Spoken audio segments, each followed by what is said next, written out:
Well-managed manure from your livestock can be useful to your farm. But how does Jacob manage his manure? We've invited Jesse from the International Livestock Research Institute, ILRI, to find out whether Jacob is on the right track. So, Jacob, how do you manage your manure? I normally sweep my manure on a daily basis from my cows, and I heap the manure, as you can see behind here. I normally wait till it is dry. To be dry. Then I transfer. And when you transfer, where do you take it? I normally take to my shamba on the fruits and also the place where I do plant maize and beans. All right. Yeah. Okay. Jesse? Yes. You've heard what our farmer does? Yes. How is it done? Is our farmer doing a good job?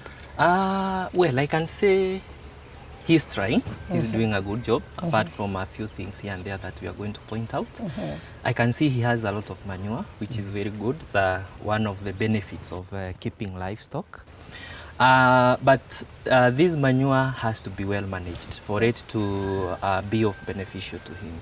We want to conserve as much nutrients that is in that manure as possible, so that we can take it to the farm and so that the nutrients can be used by the crops.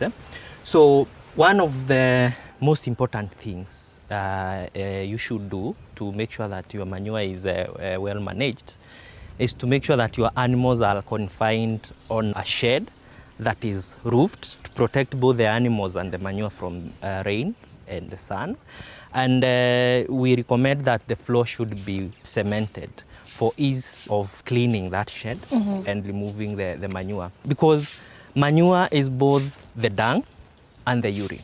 So if your floor is not cemented, you may be able to collect the dung, but you'll not be able to collect the urine. Urine will reach into the soil, which is rich in nutrients. If you're not able to cement your floor, then at least you should have beddings on the cow shed, so that the beddings are going to soak the urine and you'll be able to remove it together with the dung. So the next step is, where do you put that manure immediately? This manure should be heaped also on either a concrete floor or on a polythene, because we are trying to avoid that urine to go away or to get lost into the soil. And then make sure you cover that manure. Like now I've seen the manure is left open, so when it rains, the rain will go away with the nutrients, with the very important nutrients that you need. Remember, one of the most important nutrient is N, or nitrogen.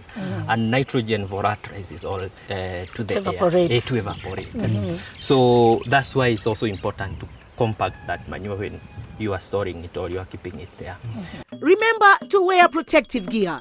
That's gumboots, a dust coat, and gloves when handling manure.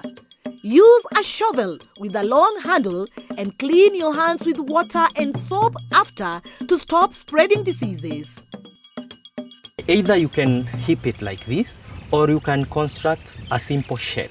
You can do a structure with a concrete floor and iron sheet roof, or you can do a structure and then put polythene on the ground. But make sure that polythene doesn't have holes, because we want to avoid any nutrients going into the soil.